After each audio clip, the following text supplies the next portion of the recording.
আগামী 22শে জানুয়ারি অযোধ্যায় রাম মন্দিরের উদ্বোধন। রাজ্যেও নানা কর্মসূচি হাতে নিয়েছে বিশ্ব হিন্দু পরিষদ এবং আরএসএস। অযোধ্যায় রামলালার প্রাণ প্রতিষ্ঠা উপলক্ষে সোমবার কমলপুরে এক প্রভাত ফেরি অনুষ্ঠিত হয় সোমবার।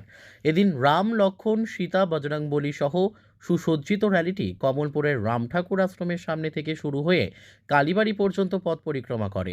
এ বিষয়ে বিশ্ব হিন্দু পরিষদের ধলাই জেলা সভাপতি সঞ্জয় দাস বলেন, বিশ্ব হিন্দু পরিষদ, আরএসএস এবং সংঘ পরিবার সহ সমস্ত হিন্দুদের অনুষ্ঠান এই ঐতিহাসিক মুহূর্তকে স্মরণীয় করে রাখার জন্য হিন্দু ভাই বোনেরা সমবেত হয়েছেন।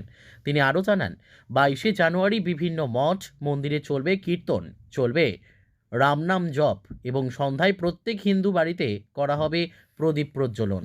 আমরা এখানে একটা প্রভাত ফেরি আজকে সংগঠিত করছি এবং সেই সাথে রাম, সীতা, লক্ষ্মণ, বজরংবলী সেজে আজকে এখানে কমলপুরের সাংস্কৃতিক পরিবারের পক্ষ থেকে ওনারা উপস্থিত হয়েছেন এবং বিভিন্ন স্কুল কলেজে থেকেও ছাত্র স্টুডেন্টরা এসেছেন এখানে।